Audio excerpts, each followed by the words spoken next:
Welcome to The Explainer. Today, we're diving deep into the human brain to explore what happens when some of its most critical systems start to go wrong. We're going to be unlocking the battles waged inside our own heads by two of the most challenging conditions out there, Parkinson's and Alzheimer's disease. So let's get right into it. Okay, so to really get a handle on these diseases, first, we've got to appreciate the brain's own incredible high-stakes balancing act.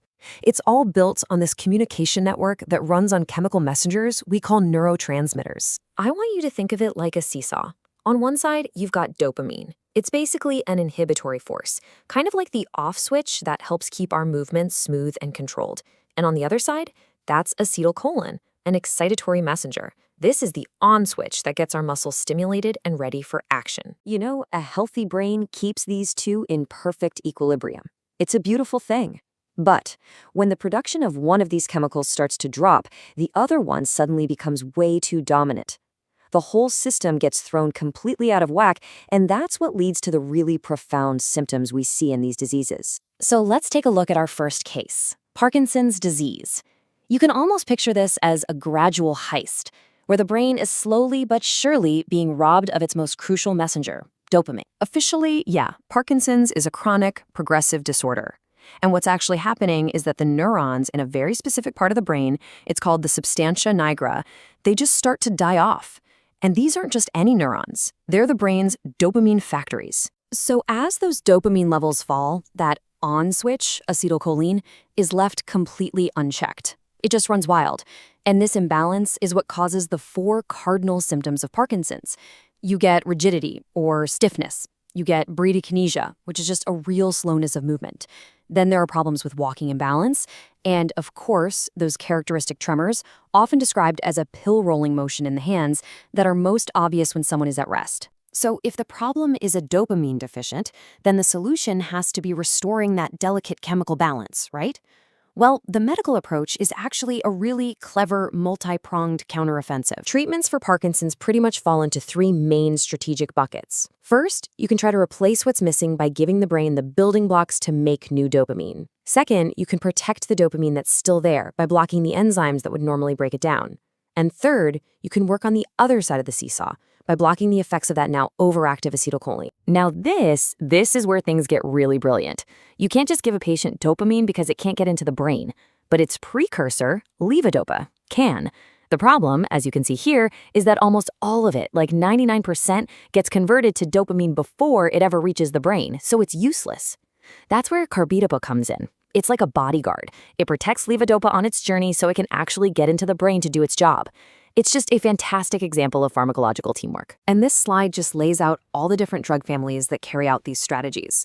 You've got your dopaminergics, those are the replacements. Then you've got the protectors, enzyme inhibitors that stop dopamine from breaking down.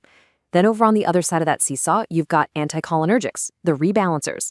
And finally, you have these things called dopamine agonists. These are super clever mimics that actually trick the brain by stimulating its dopamine receptors directly. Okay, let's pivot now. We're going to move to a different, but just as devastating challenge, Alzheimer's disease. If Parkinson's is a dopamine heist, you should think of Alzheimer's as a slow-motion communication blackout that spreads across the entire brain. Alzheimer's is also a chronic and progressive condition, but its main target is our cognitive function. It just relentlessly attacks our memory, our ability to reason, our language, even how we perceive the world around us.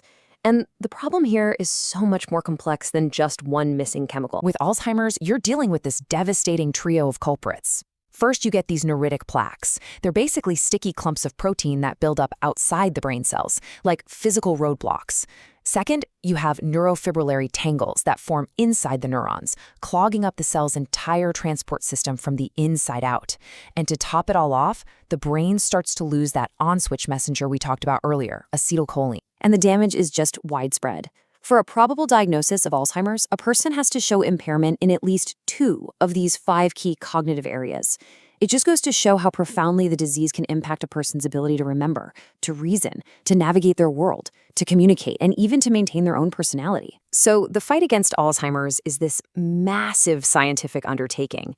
Right now, the strategies really focus on 2 main goals: boosting those weakened communication signals and trying to find ways to clear away all that physical debris that's gumming up the works. For a long time, the first line of attack was to boost that failing acetylcholine signal.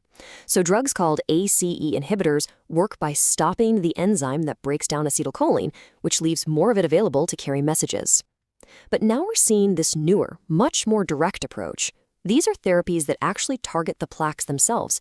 These antibodies are literally designed to go in and start clearing those roadblocks from the brain. And this quote right here, it's so key. It's telling us that with these newer plaque-clearing treatments, timing is everything. The whole goal is to intervene early, during the mild stages of the disease, before the damage to the brain's communication network becomes completely irreversible. So where does all this leave us? Well, cures for Parkinson's or Alzheimer's are still out of reach, for now. But these treatment strategies, they represent an absolutely incredible scientific quest. They prove that by understanding the fundamental machinery of the brain, we can develop some really powerful new tools to fight back. And it all leads to this very hopeful question. Are we on the verge of entering a totally new era of brain health? And that right there, that's the vital question that's driving researchers forward every single day.